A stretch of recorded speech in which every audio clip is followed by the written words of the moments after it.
موقع میں اس کے لیے بہت بڑی آزمائش بھی ہے۔ ہمارے زمانے میں بہت سارے لوگ مالی پریشانیوں کا شکار ہیں۔ کچھ لوگ تو خود اپنے بارے میں آ کے کہتے ہیں کہ زندگی میں بڑا کچھ کیا ہے لیکن کامیابی نہیں ملی، اور اس کامیابی کو وہ مالی کامیابی قرار دیتے ہیں کہ ہم کوئی زیادہ دولت نہیں جمع کر سکے، تو وہ سمجھتے ہیں شاید بالکل ناکام ہو گئے۔ کس جگہ میں لوگ یہ بھی کہتے ہیں کہ بچی کی شادی کرنی ہے، حالات ساتھ نہیں دے رہے، تو اس کے مراد بھی یہی ہوتا ہے کہ پیسے کوئی نہیں۔ تو ہر دوسرا تیسرا آدمی مالی پریشانی کا ذکر کرتا ہے، مالی معاملات میں الجھا نظر آتا ہے، تو جو پریشانی ہونی چاہیے تھی وہ ہے ہی نہیں، دل سخت ہو گیا ہے، پتھر ہو گیا ہے۔ صحابہ کرام علیہم رضوان ان پریشانیوں کا ذکر کرتے تھے کہ دل سخت ہو گیا ہے، طبیعت لگ نہیں رہی، ان چیزوں کا۔ ہمارے ہاں ایک ہی پریشانی ہے جو مالی پریشانی ہے، پیسہ کس طرح زیادہ بن سکتا ہے، کس طرح کر کے زیادہ آ سکتا ہے، اور کیا ایسا طریقہ اختیار کیا جائے کہ لوگ امیر ہو جائیں، یہی ایک پریشانی ہے۔ وظیفہ بھی اسی لیے پوچھا جاتا ہے، اللہ ماشاءاللہ پیر بھی اسی لیے پکڑا جاتا ہے، بہت سارے لوگ مسجد کی حاضری بھی اسی لیے دیتے ہیں۔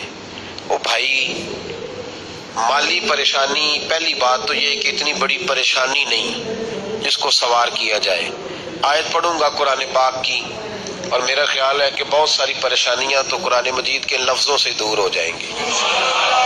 سورہ ہود ہے، اس کی آیت نمبر 6 ہے، 12ویں سپارے کی پہلی آیت ہے۔ کیا انداز ہے، اور میرے رب کا کتنا من موہ لینے والا اور دل کو چھو لینے والا انداز ہے۔ رب کریم نے فرمایا وما من دابۃ فی الارض، فرمایا نہیں زمین پر کوئی بھی ایسا چلنے والا، زمین پر کوئی ایسا نہیں جو چلتا ہو، الا علی اللہ رزقھا، جس کا رزق اللہ نے اپنے ذمے نہ لیا ہو۔ یہاں مفسرین نے ایک بات لکھی ہے اس آیت کے تحت کہ فرمایا جو زمین پہ چلنے والا ہے اس کا رزق اللہ کے ذمے ہے۔ فرماتے ہیں کہ یہ اللہ نے ہماری عقل کے مطابق ہم سے بات کی ہے، ورنہ آسمانوں میں جتنی مخلوق ہے رزق اس کا بھی اللہ کے ذمے ہی ہے۔